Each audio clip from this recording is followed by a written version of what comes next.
সকালবেলা ঘুম থেকে উঠে কুয়াশা মাখা সকাল দেখে একটু অবাকই হয়ে গেলাম। কারণ গরমের সময় আসলে এই জিনিসটা দেখাই যায় না।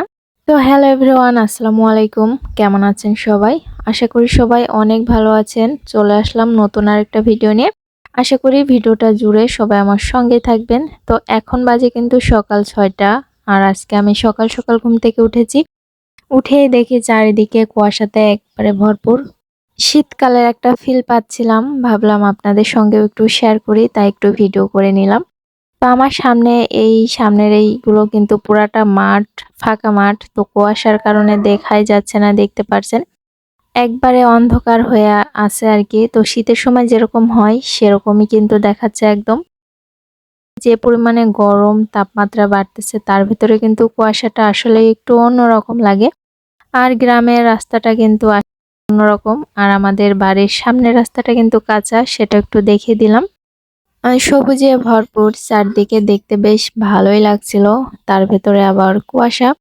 তো কার কার এলাকায় এই সময় এরকম ভাবে কুয়াশা পড়ে একটু কমেন্ট করবেন আমাকে। আর আমার ভিডিওটা যদি আপনাদের কাছে একটু ভালো লাগে তাহলে লাইক কমেন্ট শেয়ার করে পেজটাকে ফলো করে দিবেন। ইউটিউব চ্যানেল থেকে দেখে থাকলে চ্যানেলটা সাবস্ক্রাইব করে দিবেন। তারপরে চলে এসেছি রান্না করতে। আর মাটির চুলায় রান্না করতে যে কিন্তু ভিডিও করা খুবই কষ্ট, যার কারণে আমি পুরা ডিটেল দেখালাম না রান্নার। তো রান্নাটা করে নিয়েছিলাম। আর এটা হচ্ছে বিকালের দিকে। এখানে আলু আর পটল দিয়ে একটা ভাজি করছিলাম রাতের খাওয়ার জন্য।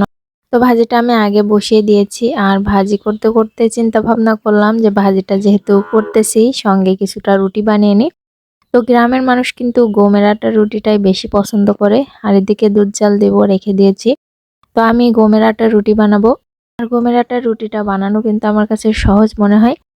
কারণ কেনা আটার মতো ওরকমভাবে পানি গরম করে মানে বানানো লাগে না। আবার ঠান্ডা হলে দেখা যায় খাওয়া যায় না। কিন্তু গমের আটার রুটি কিন্তু ঠান্ডা হলেও অনেক মজা লাগে, খাওয়া যায়। অনেক দিন পরে গমের আটার রুটি বানাচ্ছি, জানি না পারফেক্ট হবে কিনা, তারপরেও চেষ্টা করবো আর কি। আর আমার এক হাতে ফোন দিয়ে আর এক হাত দিয়ে কিন্তু আটাটা গুলতে অনেকটা সমস্যা হচ্ছিল। তারপরেও যতটুকু পেরেছি আসলে করেছি। কারণ এখানে ভিডিও করার মতো কেউই নাই, যা করার আমাকেই করতে হবে। আর এমনিতেও আমার পেজের ভিডিওগুলো প্রথম থেকে আমি নিজেই সবকিছু করি। তো আটাটা কিন্তু মেখে নিয়েছি, ফোনটা রেখে আর একটু মথে নিয়েছিলাম। আর এদিকে লিচি বলে নাকি জানি না, এটাকে কেটে নিয়েছি, মানে লেচির আকারে করে নিয়েছি। নিয়ে এখন বেলে নিব। আর আগেই বলেছি যেহেতু আমি এক হাতে ফোন, এক হাত দিয়ে কাজ করছি, যার কারণে রুটি বেলা দেখাতে পারবো না।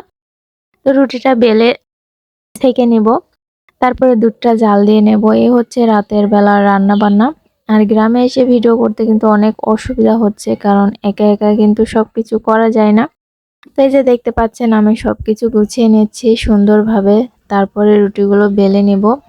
আর গমের আটার রুটি খেতে কে কে পছন্দ করেন একটু কমেন্ট করবেন। আমার ভাজিটাও কিন্তু হয়ে গেছে, আমি নামিয়ে নিয়েছি। নিয়ে রুটিটা সেঁকে নিব। আর বুঝি না কেন জানি ফোনটা রুটির উপরে ধরলেই ভিডিও করার জন্য রুটিটা ফোলা বন্ধ হয়ে যায়। আমার সঙ্গে শুধু এরকম করে, যেটা ভিডিও করে না সেটা সুন্দরভাবে ফোলে। তো এই যে আস্তে আস্তে সবগুলো রুটি সেঁকে নিব আমি। আর আজকের ভিডিওটা এ পর্যন্তই। আপনাদের কাছে কেমন লেগেছে সবাই একটু কমেন্ট করে জানিয়ে দিবেন। সবাই আমার পাশেই থাকবেন। তো এদিকে দুধটাও কিন্তু জাল করে নিচ্ছে আর কি। আর এই যে রুটি দিয়ে একটু ভাজিও খাচ্ছিলাম। তো সবাই ভালো থাকবেন। আল্লাহ হাফেজ।